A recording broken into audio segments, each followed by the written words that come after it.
नमस्कार भाई दोस्तों, स्वागत है आपके अपने YouTube channel HR study zone में। एक बार फिर से स्वागत है भाई। तो दोस्तों भाई, कल हमने गाय के बारे में किया था कि कितने प्रकार की गायें होती हैं, ठीक है।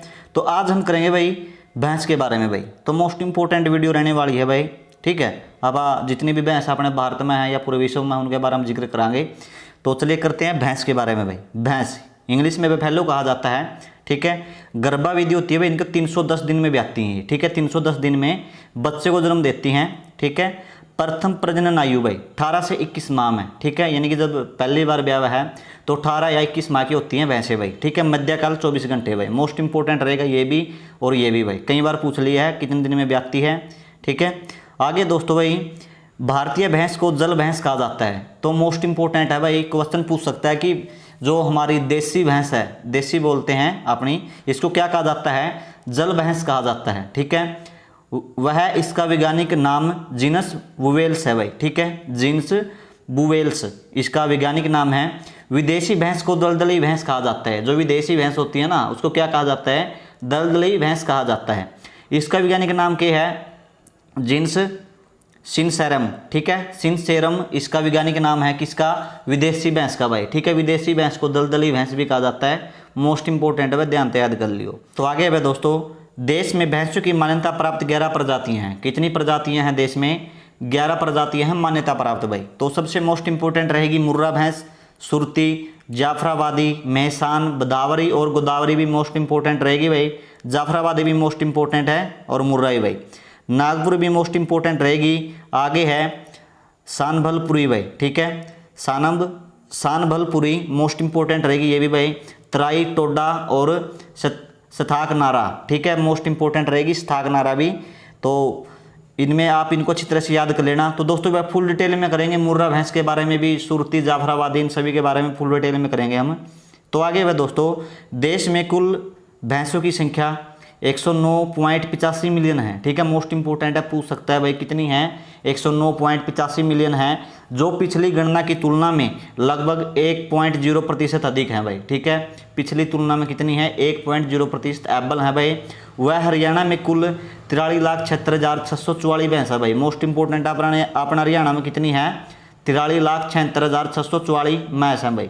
आगे दोस्तों भाई, भैंसों पर अनुसंधान के लिए यानी कि भैंसों पर प्रयोग के लिए भाई हरियाणा के हिसार में केंद्रीय भैंस अनुसंधान की स्थापना करी गई है। कद करी गई थी भाई? 1 फरवरी 1985 में करी गई थी, ठीक है। मोस्ट इंपॉर्टेंट है। यदि आप असव का बारे में पूछ लिया कि असव अनुसंधान की स्थापना कद करी गई अपना हिसार में, तो 1988 में करी गई थी भाई, ठीक है। मोस्ट इंपॉर्टेंट है, ध्यान से याद कर लियो। आगे है भाई राष्ट्रीय डेयरी अनुसंधान, मोस्ट इंपॉर्टेंट है भाई। राष्ट्रीय डेयरी अनुसंधान 1955 में करनाल में स्थापित किया गया था, ठीक है।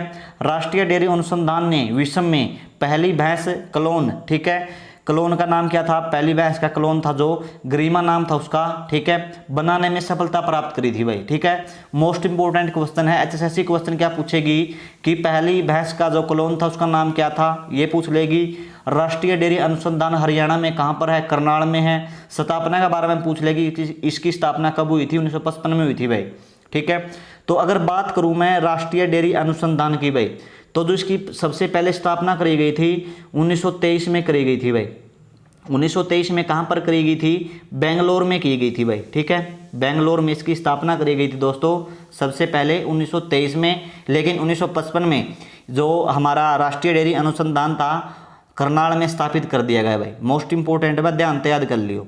आगे दोस्तों, क्लोन भैंस गरिमा द्वितीय ने 25 जनवरी 2013 को एक कटड़ी को जन्म दिया भाई, ठीक है, जिसका नाम क्या था? महिमा नाम था भाई। ये भी मोस्ट इंपॉर्टेंट है भाई, ठीक है, ध्यान से याद कर लेना। आगे भाई नोट, भारत पहला ऐसा देश है जहां क्लोन से तैयार कटड़ी ने जन्म बच्चा दिया है भाई, ठीक है। यानी कि जो अपनी क्लोन तैयार की गई अपनी वह क्लोन था, उसका नाम क्या था? गरिमा, ठीक है। और उसने अपना भारत में पहली बार ऐसा हुआ है भाई जिसने बच्चे को जन्म दिया है, ठीक है। अब तक माना जाता रहा है कि क्लोन ने तैयार प्राणी प्रायः बांझ ही होते हैं। यानी कि भाई अब तक मुँह माना जावा था यदि कोई क्लोन का यदि कटड़ा कुटड़ा हुआ है तो यानी कि बांझ, यानी कि भाई वो शारीरिक रूप तक ठीक को नहीं होता, ठीक है। लेकिन गरिमा द्वितीय की माँ बनने के बाद यह मिथिक टूट गया भाई। नुका जो मतलब गरिमा ने उस द्वितीय की माँ ने जन्म दिया नहीं बच्चे था, लेकिन वो बच्चा पूरा स्वस्थ रहा भाई। और यह भाई जो अपना भ्रम था लोगों का वो टूट गया भाई, ठीक है। आगे दोस्तों भाई राष्ट्रीय डेयरी अनुसंधान द्वारा विकसित क्लोन भाई। तो क्लोन के बारे में जिक्र कराएंगे कौन कौन से क्लोन हैं, ठीक है। सबसे पहले आता है क्लोन का नाम समरूपा, ठीक है, मोस्ट इंपोर्टेंट है समरूपा भाई, ध्यान से याद कर लियो, स्टार लगा लियो इसका, कई बार HSSC ने पूछ लिया है। 6 फरवरी 2019 को जन्मी विषम में भैंस का प्रथम क्लोन है भाई, यानी कि पहला क्लोन है जो मात्र 6 दिन तक जीवित रहा था और 7वें दिन क्या था, मर गया था भाई, ठीक है, ध्यान से याद कर लेना। आगे है दोस्तों भाई गरिमा, 6 जून 2019 को जन्मी विश्व की क्लोन कटड़ी है भाई, ठीक है, वो कटड़ा था या कटड़ी है। यह 2 वर्ष 2 माह तक जीवित रही भाई, बाद में मर गई थी, ठीक है। मोस्ट इंपोर्टेंट रहेगी गरिमा भी और वो अगला भी जो अपना सेकंड करवाया है अपना पहला समरूपा भी। तो तीसरे नंबर पर आता है भाई गरिमा सेकंड, मोस्ट इंपोर्टेंट रहेगा ये भी। 22 अगस्त 2010 को जन्मा भैंस क्लोन है भाई ये भी, ठीक है, मोस्ट इंपोर्टेंट है भाई, इसको भी ध्यान से याद कर लेना। आगे चौथे नंबर पर है श्रेष्ठ भाई, श्रेष्ठ क्लोन 26 अगस्त 2000 को जन्मा विश्व का पहला क्लोन कटड़ा है भाई, ठीक है, मोस्ट इंपोर्टेंट रहेगा ये भी। आगे है महिमा भाई, महिमा भोलेनाथ की, तो 25 जनवरी 2013 को जन्मे विश्व की दूसरी क्लोन है भैया, ठीक है, दूसरी कटड़ी है या, ठीक है, ये कटड़ा था श्रेष्ठ। आगे है पूर्णिमा, पूर्णिमा ये कटड़ी है। एक वयस्क मादा भैंस की दाई कोशिका से 5 सितंबर 2013 को जन्मी क्लोन थी यह क्लोन कटड़ी, 25 सितंबर 2013 तक जीवित रही थी भाई, ठीक है, 25 सितंबर 2013 तक जीवित रही थी या बाद में मर गई थी बेचारी पूर्णिमा भाई। आगे है लालिमा, ठीक है, लालिमा मोस्ट इंपोर्टेंट रहेगी लालिमा भाई, 2 मई 2014 को जन्मी मुर्रा भैंस की क्लोन कटड़ी है भाई, ठीक है, 2 तारीख 5वां महीना 2014 को या जन्मी थी मुर्रा भैंस की क्लोन कटड़ी है, ठीक है। आगे है स्वरूपा, स्वरूपा, ठीक है, 1 अगस्त 2015 को जन्मी भैंस की क्लोन कटड़ी है या भी भाई, ठीक है। आगे है हिसार गौरव, स्टार लगा लियो भाई, हिसार गौरव का 11 दिसंबर 2015 को जन्मा भैंस का क्लोन कटड़ा है भाई, वो हिसार में जन्मा था, ठीक होगा। आगे है अपनी जिक्र करा पा मुर्रा भैंस से तैयार किया गया नया क्लोन सच गौरव है भाई, मोस्ट इंपोर्टेंट रहेगा भाई, यानी कि मुर्रा भैंस से तैयार करेगा, यानी कि पहला है जो मुर्रा भैंस से तैयार कराया गया था नाम क्या है सच गौरव, ठीक है। यह कटड़ा असम की भैंस, मोस्ट इंपोर्टेंट है, असम की भैंस थी या सेल को हाईटेक सच डेयरी की मुर्रा नस्ल की भैंस को ट्रांसप्लांट कर दिया गया था भाई, ठीक है। इस कटड़ा का जन्म 22 दिसंबर 2017 को हुआ था, मोस्ट इंपोर्टेंट है भाई, पूछ लेगा कि मुर्रा भैंस से तैयार किया गया प्रथम क्लोन का नाम क्या था, ठीक है, कर दो या, यानी कि इसका बारे में फुल डिटेल तक कर लियो आप, जो आप लिख के दे रखे भाई अपन है। तो 22 दिसंबर 2017 को हुआ था भाई, ठीक है। नोट मोस्ट इंपोर्टेंट क्वेश्चन बना रहता है, यह विश्व का पहला क्लोन है जो लेबोरेटरी से बाहर पैदा हुआ है भाई, ठीक है, लेबोरेटरी तक बाहर पैदा हुआ है। तो आगे जो है मुर्रा भैंस का बारे में, ठीक है, आप मैं सही किस्म का बारे में भी जिक्र करांगे, ठीक है, फुल डिटेल में करांगे, टेंशन ना लो। यह विश्व की सबसे अच्छी भैंस की दुधारू नस्ल है भाई, जो अपनी मुर्रा भैंस है या, यह विश्व की सबसे अच्छी भैंस की दुधारू नस्ल है भाई, सब तक ना दूध देवा है अपनी मुर्रा भैंस, ठीक है। अगर मैं बात करूं मुर्रा भैंस किसके लिए प्रसिद्ध है भाई, कौन सा जींद जिला अपना प्रसिद्ध है भाई, हरट ऑफ हरियाणा मुर्रा भैंसों के लिए प्रसिद्ध है। मुर्रा भैंस को भाई क्या कहा जाता है, एशियन टैंक, ठीक है, काला सोना भी कहा जाता है। वो कहते हैं ना भाई दोस्तों जो अपने हरियाणा में, यानी कि जिसका वो काली रोज मने दिवाली भाई, ठीक है, क्योंकि भाई जिसका मैस मूस अच्छा, जिससे मैस हो नहीं तो मतलब दूध दाद होता रहा और खोआ खावा लिकड़ता रहा है, इसलिए कहते हैं, यानी कि जिसका काली रोज मने दिवाली भाई, ठीक है। तो यह विश्व की सबसे अच्छी भैंस दूध देने वाली दुधारू नस्ल है भाई, ठीक है। यह भारत के सभी हिस्सों में पाई जाती है, सारे हिस्से में पाया जाना भारत के में भाई। इसका गृह क्षेत्र हरियाणा के रोहतक, हिसार, जींद व करनाल जिले तथा दिल्ली व पंजाब है भाई, यानी कि रोहतक, हिसार, जींद, करनाल तथा दिल्ली में पाया जावा है और पंजाब में पाया जावा है, ठीक है। इसका विशिष्ट रंग जेठ काला है भाई, ठीक है, यानी कि जेठ काला इसका रंग पूछ लेता है, जेठ काला। इस नस्ल की मुख्य विशेषता छोटे मुड़े हुए सींग तथा खुर व पूंछ के निचले हिस्से में सफेद बाल वहाँ भाई, तो इसलिए क्या खास बात होगी कि मैं भैंस की भाई, यानी कि उसका पूंजड़ में, यानी कि पूंछ में सफेद बाल पावेंगे मुर्रा भैंस की में, ठीक है। मुर्रा नस्ल का मूल स्थान पाकिस्तान का है, कि कौन सा गांव है या कौन सा जिला है यो, मिंट गुमरी भाई, ठीक है। इस भैंस की वजह से हरियाणा को भारत की पशु संपदा की खान कहा जाता है भाई, ठीक है, यानी कि अपना भारत में यदि अपना मुर्रा भैंस है नहीं तो इसके लिए क्या कहा जाता है, हरियाणा को भारत की पशु संपदा की खान कहा जाता है भाई, मोस्ट इंपोर्टेंट है भाई, ठीक है। आगे है इसके बारे में, मुर्रा भैंस के बारे में, यह भैंस एक दिन में 35 किलो दूध देवा है भाई, बहुत ज़्यादा देवा है, ठीक है, सारा टाबर सीख लेगा। इसे एशियन ट्रैक्टर काला सोना, ठीक है भाई, क्या बताऊँ था मैं, एशियन ट्रैक्टर या टैंक इसे कहा जाता है। वह खुंडी वाली भैंस भी कहा जाता है भाई, ठीक है। खुंडी वाली भैंस भी कहा जावा, एशियन ट्रैक्टर भी कहा जावा, काला सोना इसलिए कहा जाता है इसको, ठीक है। मुर्रा भैंस के लिए एक कहावत प्रचलित है, जिसके घर काली उसके घर सदा दिवाली भाई। देख मैंने बताया था तो लिखा लिखा आ गया, ठीक होगा। आगे है भाई हरियाणा में सबसे ज़्यादा भैंस है अपना नंबर 1 भाई हिसार में है, ठीक है। वह जींद में है, सबसे कम पंचकूला व गुरुग्राम में है भाई, ठीक है।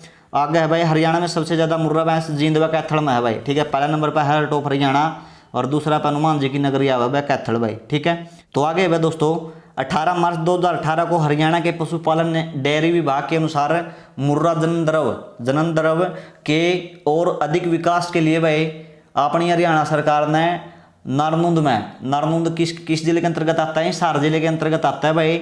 में क्या किया है, मुर्रा अनुसंधान एवं कौशल विकास केंद्र की स्थापना करी है भाई। मोस्ट इंपोर्टेंट है भाई, कद करी थी 18 मार्च 2018 को करी थी भाई, नारनौंद में करी थी। पूछ सकती है जैसी भाई, आप इसको ध्यान से याद कर लेना। तो आगे भाई दोस्तों 25 किलो प्रतिदिन दूध देने वाली मुर्रा नस्ल की भैंस के मालिक को भाई राज्य सरकार द्वारा 30,000 रुपये इनाम देवा है भाई, ठीक है। और इनाम ये जीत चुके हैं भाई, अपने हरियाणा के हैं भाई, ठीक है। हिसार जिले के हैं, लितानी गांव के हैं, लितानी गांव के हैं भाई। और अपनी जो भैंस है उसका नाम क्या है, सरस्वती है। लितानी गांव के हैं सुखवीर डांडा भाई, ठीक है। सुखवीर डांडा जी इस इनाम को जीत चुके हैं भाई। बहुत तगड़ी तगड़ी भैंस रखा है। और जो या अपनी सरस्वती भैंस थी 25 किलो से एबल दूध दिया है भाई इसने भाई, ठीक है। जो अपनी सरस्वती भैंस थी सुखवीर डांडा जी की, लितानी गांव से संबंध रखते हैं, ठीक है। इसको 25 किलो से एबल दूध दिया है, शायद 28 दिया है। तो दोस्तों भाई ये थी अपनी भैंसों के बारे में फुल डिटेल है भाई, आप इसको ध्यान से याद कर लेना भाई। यहाँ से HSSC हरियाणा पुलिस में पक्का क्वेश्चन टपकेगा भाई, आपको एग्जाम में देखने को मिलेगा भैंसों के बारे में, ठीक है। तो आगे आ जाओ अपना बेड है भाई, बेड का बारे में करेंगे फुल डिटेल में, ठीक है। गर्भाविधि लगभग 150 दिन में यह बच्चे को जन्म दे देती है भाई, ठीक है। 2 या 3 बच्चे जन्म है बेड भाई। प्रथम प्रजनन धारण आयु 18 माह में बच्चे को जन्म दे देती है भाई, कौन, बेड भाई, ठीक है। 18 माह की होंगे बच्चे को जन्म दे देती है। मध्यकाल 26 से 36 घंटे भाई, ठीक है। औसत बच्चा जन्म 2 या 3 बच्चे जन्म देती है भाई। विषम में भाई चीन एक ऐसा देश है जरा सब तक नहीं भैंस है, दूसरा नंबर बेड है भैंस नहीं। चीन में सबसे ज़्यादा क्या है, पहला नंबर पर बेड है भाई, पहला स्थान आवा है अपना चीन का, उसके बाद आता है अपना इंडिया का भाई, ठीक है, इंडिया का, ठीक है। आगे है दोस्तों भाई भारत में भेड़ों की 26 नस्लें हैं भाई। भारतीय भेड़ों की नस्ल सुधारने के लिए भाई उत्तम नस्ल की एक भेड़ तैयार करी है, आयात करे अपन है, तैयार नहीं आयात करे है दूसरे देश है। मेरीना भेड़ का आयात किया गया है भाई, ठीक है। मोस्ट इंपोर्टेंट है, कौन सी भेड़ है, मेरीना भेड़ का निर्यात किया गया है अपने भारत में। आगे है अभी तक देश में बनाई गई वर्ण संकर नस्ल हर्षाडेल व कोरियोडोल है भाई, ठीक है। अपना भारत में अभी तक नस्ल जो विकसित करी गई है कौन कौन सी है, हर्षाडेल व कोरियोडेल है भाई, ठीक है। कोरियोडेल भेड़ है भाई। आगे है दोस्तों भाई लोही भेड़ दूध के लिए है भाई, या पूरी जो गणाए दूध देवा लोही भेड़, मोस्ट इंपोर्टेंट है भाई, ध्यान से याद कर लियो, स्टार लगा लियो इसका, ठीक है। बीकानेरी जालौनी व मारवाड़ी ऊन के लिए वह हसन मांड्या व जालौनी मांस के लिए प्रसिद्ध है भाई, ठीक है। जो अपनी ऊन के लिए कौन कौन सी प्रसिद्ध है, बीकानेरी जालौनी व मारवाड़ी भाई, ठीक है। ये राजस्थान में पाए जावे हैं यहाँ भेड़ भाई सबसे ज़्यादा। और जो हसन मांड्या व जालौनी मांस के लिए है भाई, यानी कि इसका खान खून में प्रयोग करा है भाई, ठीक है। आगे दोस्तों हरियाणा में भेड़ भाई, मोस्ट इंपोर्टेंट है भाई हरियाणा में भेड़। राज्य में सबसे ज़्यादा भेड़ भिवानी में है भाई, सेकंड में हिसार में, थर्ड सिरसा में, ठीक है। वह सबसे कम गुरुग्राम में भेड़ है भाई, ठीक है। मोस्ट इंपोर्टेंट है भाई। राज्य में गुर्जे नुरेज, राज्य में भाई अपना हरियाणा में गुर्जे नरूज दूध के लिए वह बादरवाल बाकरवाल व बागरा ऊन के लिए पाई जाने वाली भेड़ है भाई, ठीक है। मोस्ट इंपोर्टेंट हरियाणा में दूध के लिए कौन कौन सी हैं, गुरेज नुरेज, और जो ऊन देवे हैं कौन कौन सी देवेंगी, बहादरवाल और बाकरवाल, ठीक है। और बागरा ऊन के लिए प्रसिद्ध है भाई, ठीक है। तो आगे भाई दोस्तों हिसार से लाहौरू में 2 वोल ग्रेनिंग कम मार्केटिंग सेंटर खोले गए हैं जो ऊन खरीदते हैं भाई, ठीक है। यहाँ सेंटर खोले गए हैं 2 भाई अपना हरियाणा में, हिसार में, लाहौरू में भाई, ठीक है। तो आगे दोस्तों भाई जो इन ऊन खरीदता है भाई यहाँ आगे है भाई केंद्रीय भेड़ प्रजनन केंद्र हिसार में है भाई। हिसार में भेड़ बकरी, ठीक है, भैंस और असव हिसारे में है भाई, इनके अनुसंधान केंद्र है जो, ठीक है। तो लाला लाजपत राय पशु विश्वविद्यालय हिसार द्वारा सर्वाधिक ऊन देने वाली भेड़ की नस्ल हरनाल तैयार करी गई है भाई, ठीक है। मोस्ट इंपॉर्टेंट है भाई, ध्यान से याद कर लियो। तो दोस्तों भाई आगे है, भेड़ का वैज्ञानिक नाम क्या है? ओविज राइज भाई, ठीक है। इसका वैज्ञानिक नाम है ओविज राइज। मोस्ट इंपॉर्टेंट बन सकता है भाई, यहाँ से क्वेश्चन पूछ सकती है एचएसएससी, आप इसको ध्यान से याद कर लेना भाई। तो दोस्तों भाई जो आज आप अपना सेशन था यहीं पे समाप्त होता है। तड़कन आप कराएंगे यानी कि अगली वीडियो में भाई बकरी का बारे में, ठीक है। अगली वीडियो में तो सारे करवा दूंगा, 32 पेज करवा चुके हैं आप, 51 पेज है टोटल। तो भाई आज का अपना सेशन जो यहीं पे समाप्त होता है। और दोस्तों भाई वीडियो को आप लाइक कर दिया करो यार, शेयर कर दिया करो, और चैनल ना जो पहली बार देखने लग रहा है सब्सक्राइब कर दिया करो भाई, ठीक है। यदि आप वीडियो को लाइक और शेयर करो नहीं, यदि एक बंदा पढ़ने वाला 10 साल हुआ भी जाए नहीं तो भाई बहुत ही अच्छी बात है। 10 साल हुआ भी जाए करो डेली का डेली भाई, जितने भी देखा है, ठीक है। तो दोस्तों भाई बढ़िया कंटेंट दिया है आपको आज की वीडियो में, और इससे पिछली वीडियो में भी दिया है आपको। तो आप इसको ज़्यादा से ज़्यादा शेयर करियो भाई, और चैनल ने सब्सक्राइब करियो, ठीक है। कल को हम पूरा टॉपिक एनिमल हस्बेंड्री को उड़ा के रख देंगे, ठीक है, पूरा हो जाएगा अपना। तो तब तक के लिए भाई जय हिंद जय भारत भाई।